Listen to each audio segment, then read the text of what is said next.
वो स्केच मैंने गांव भर में सर्कुलेट कर दिया है। जैसे ही कोई इन्फॉर्मेशन मिलेगी मैं आपको खबर कर दूंगा।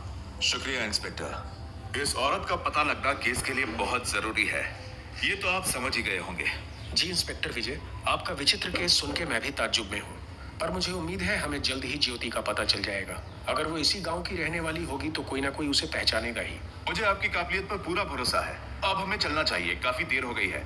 मौसम भी खराब लग रहा है। जय हिंद।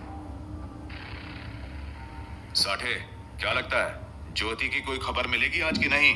क्या पता साहब। सच बताओ तो मुझे इस बात की ज्यादा खुशी है कि आखिर विनोद के कातिल पकड़े गए।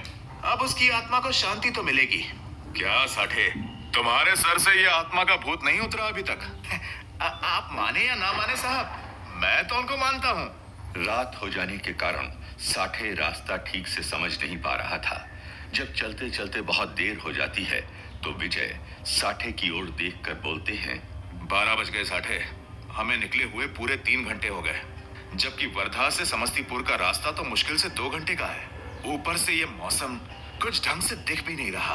रह रहकर तूफान बिजली पानी की आशंका को तेज कर रहा है। कुछ घंटे चलने के बाद भी सुनसान सड़क पर कोई नजर नहीं आ रहा था।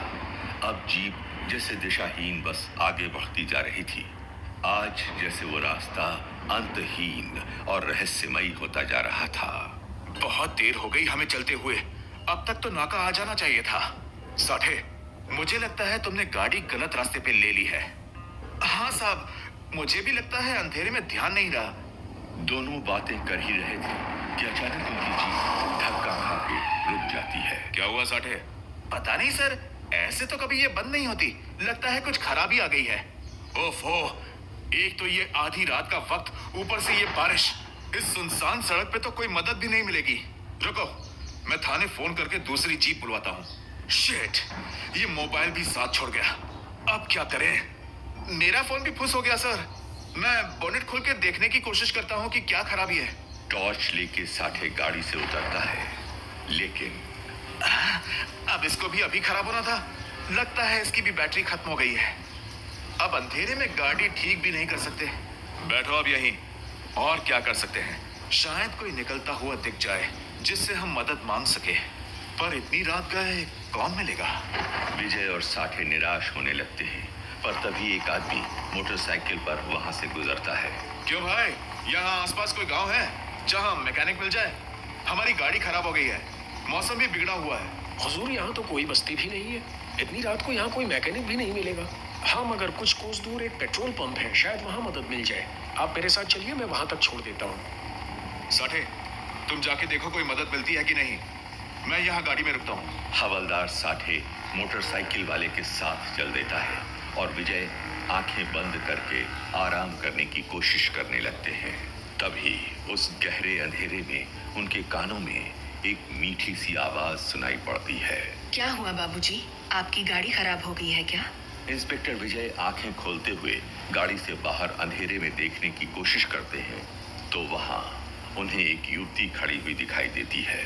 इतनी रात गए सुनसान सड़क पर उसे देख के विजय सकते में आ जाते हैं। अंधेरा ज्यादा होने के कारण उसका चेहरा भी ठीक से नहीं देख पाते हैं। हाँ, हमारी गाड़ी अचानक बंद पड़ गई। अब इस बरसात में जाए भी तो कहाँ? मेरा हवलदार पास ही मदद लेने गया है। पर आप कौन हैं? और यहाँ सुनसान जगह पे क्या कर रही हैं? वो सब जान के आप क्या करेंगे? यहाँ पास ही में एक मंदिर है, मैं वहीं रहती हूँ। जब तक आपका साथी मदद नहीं ले आता, आप चाहो तो वहाँ आराम कर सकते हैं। इतना अंधेरा है, बारिश होने वाली है और ये जगह भी सुरक्षित नहीं है। नहीं, ऐसी बात नहीं है। हम पुलिस वालों को ऐसे हालात में रहने की आदत होती है। आप चिंता ना करें, मैं ठीक हूँ। अरे बाबूजी, वो पेट्रोल पंप यहाँ से काफी दूर है। आपके साथी को आने में काफी वक्त लग सकता है। आप कब तक यहाँ इंतजार करते रहेंगे? संकोच मत कीजिए, वो मंदिर पास में ही है। इंस्पेक्टर विजय उसकी बातों को टाल न सके। वो युवती जितनी रहस्यमयी थी, उसकी आवाज उतनी ही ज्यादा मधुर थी। उसके शब्दों के जादू से विवश होकर इंस्पेक्टर विजय उसके साथ चलने के लिए तैयार हो जाते हैं। यहाँ दूर दूर कोई बस्ती नहीं। एक औरत होकर आप यहाँ अकेले रहती हैं। आपको डर नहीं लगता? डर तो इंसानों से लगता है साहब, यहाँ किस बात का डर? ये पेड़ पौधे, ये कच्ची सड़क, ये सब मेरे हमसफर बन चुके हैं। दिन में खेतों में काम करती हूँ और शाम को वापस इसी जगह पे आ जाती हूँ। यहाँ बहुत शांति और सुकून है। आप ठहरे पुलिस वाले, आप इन बातों को थोड़ी ना समझेंगे। इंस्पेक्टर विजय अंधेरे में संभलते उस औरत की बातों में खोए हुए चलते चले जा रहे थे। अंधेरे में रास्ता ठीक से समझ नहीं आ रहा था, इसलिए वो उस औरत की आवाज के पीछे बस चले जा रहे थे। उन्हें काफी अजीब महसूस हो रहा था, जैसे ये सब किसी स्वप्न का हिस्सा हो। तभी कड़कती बिजली की रोशनी में एक मंदिर नुमा आकृति दिखाई पड़ती है। वो रहा साहब मेरा आशियाना, मेरा मंदिर। बस ये और मैं यहाँ सुनसान में पड़े रहते हैं। आखिर कौन थी ये औरत? क्या इंस्पेक्टर विजय किसी मुसीबत में पड़ने वाले थे? कहानी जारी रहेगी।